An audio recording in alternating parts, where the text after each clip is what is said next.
Assalamualaikum warahmatullahi wabarakatuh. Nama saya Cuk Reza Albusra dengan NIM 180703046. Pada kesempatan kali ini saya akan membuat sebuah video presentasi tentang presentasi sebuah jurnal teratogenik, yaitu yang berjudul uji efek teratogenik dari yogurt terhadap fetus mencit putih atau mus musculus. Ini adalah tugas yang diberikan oleh Ibu Ayu Walasari sebagai bagian dari mata kuliah perkembangan hewan. Jadi pada penelitian ini yaitu dilakukan penelitian terhadap mencit, yaitu menggunakan yogurt yang merupakan salah satu produk fermentasi yang mulai banyak berkembang di masyarakat. Yogurt merupakan konsumsi pangan fungsional untuk memenuhi kebutuhan dan kesehatan tubuh. Yogurt juga salah satu produk hasil olahan susu yang diperoleh dari hasil fermentasi asam laktat melalui aktivitas bakteri Lactobacillus bulgarius dan juga Streptococcus thermophilus. Kemudian kadar asam yang terkandung pada yogurt itu dapat menyebabkan nyeri pada lambung. Ibu hamil jika mengkonsumsi yogurt dalam jumlah yang banyak dapat menyebabkan malformasi atau kelainan fungsi fisiologis dan berpengaruh terhadap perkembangan jiwa janin atau pada anak setelah kelahirannya. Kemudian metode penelitian yang digunakan adalah yang pertama bahannya ada hewan uji, yaitu berupa mencit putih betina atau galur wistar yang berumur lebih kurang 2 bulan dan mencit putih jantan galur wistar yang berumur lebih kurang 3 bulan. Kemudian bahan yang lainnya yogurt itu sendiri, yaitu menggunakan yogurt jenis Drink X, kemudian ada Aquades, ada larutan alizarin merah dengan produk Brataco dan juga larutan Boins yang juga produk Brataco. Prosedur kerjanya yaitu yang pertama dipersiapkan hewan percobaannya. Jadi hewan yang digunakan pada penelitian ini adalah mencit putih betina galur wistar berumur lebih kurang 2 bulan yang bertubuh sehat, nulipara, kemudian memiliki daur estur yang terdiri dari 4-5 hari dan berat badannya berkisar 20-30 gram yang ditempatkan pada kandang pemeliharaan dan kandang perlakuan. Kemudian dilakukan aklimatisasi selama 10 hari untuk membiasakan hewan tersebut pada lingkungan percobaannya. Kemudian pembuatan sediaan uji dan pemeriksaan fetus mencit. Jadi larutan sediaan uji adalah yogurt drink pada sebagai konsentrasi telah dikonversikan dari dosis manusia ke dosis untuk mencit. Jadi pemberian sediaan uji yogurt diberikan dengan bantuan jarum sonde secara peroral. Mencit dibagi menjadi 4 kelompok. Kelompok kontrol diberi Aquades, kemudian kelompok pertama diberi yogurt 0,52 gram, kemudian kelompok kedua diberi yogurt 1,04 gram, kemudian kelompok ketiga diberi 2,8 gram dan juga diberikan 10 hari berturut-turut mulai dari ke-6 sampai ke-15 kehamilan. Jadi hasilnya ditemukan bahwa pada kelompok D1 pemberian sediaan uji tidak mempengaruhi induk mencit maupun fetus mencit. Berat badan induk mencit selama kehamilan tidak mengalami penurunan berat. Juga jumlah fetus setelah diparatomi rata-rata normal, tapi ada satu induk dengan berat yang normal tapi hanya memiliki 2 fetus setelah diparatomi. Pada kelompok D2 berat badan induk mencit normal, tetapi pada saat dilaparotomi ditemukan satu ekor fetus pada satu induk yang mengalami tapak resorpsi dan dalam keadaan mati saat dikeluarkan dari uterus induknya. Tapak resorpsi itu merupakan gumpalan merah yang tertanam pada uterus yang disebabkan oleh pengaruh pemberian yogurt pada masa organogenesis. Selanjutnya pada kelompok D3 2 ekor mencit mengalami pendarahan pada hari kehamilan ke-14.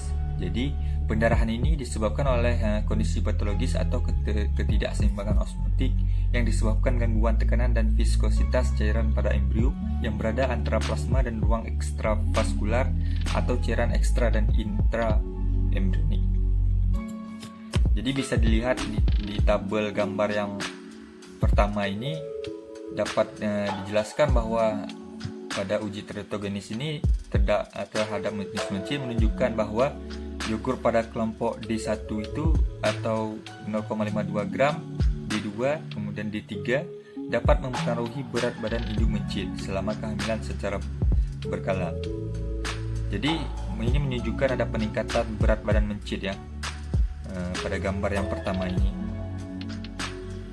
Kemudian pada gambar yang kedua ini dijelaskan bahwa tetapi ini tidak ada pengaruh pada rata-rata jumlah rata-rata berat badan dan rata-rata fetus.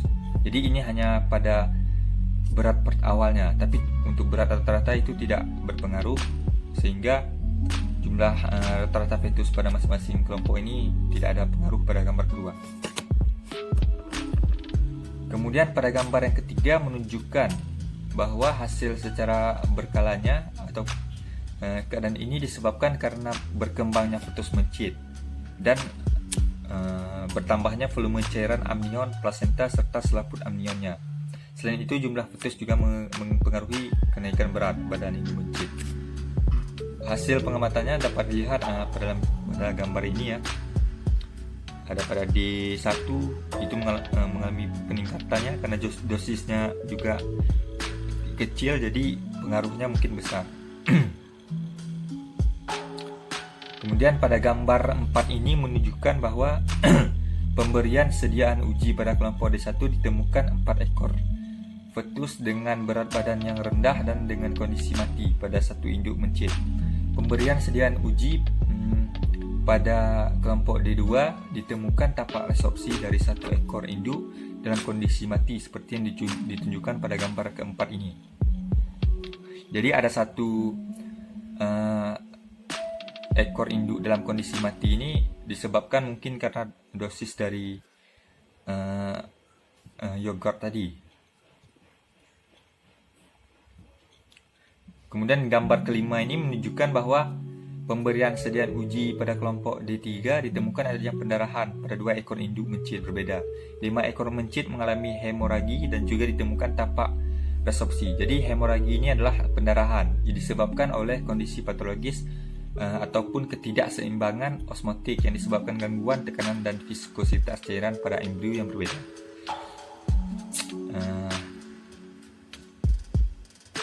Kemudian pada gambar ke-6 ini menunjukkan bahwa pengamatan secara menunjukkan bahwa hasil fiksasi fetus mencit dengan larutan Bowens itu tidak ditemukan kelainan morfologis pada fetus mencit kelompok D1 dan D2.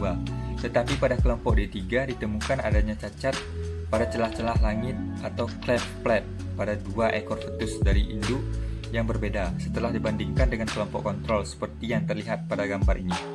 Pada gambar ke-6 ini. Jadi terlihat ini bahwa yang A itu adalah fetus atau mencit yang normal, kemudian yang B ini menunjukkan ada gejala cleft plate ataupun kecacatan pada langit-langit ya, pada celah langit-langit.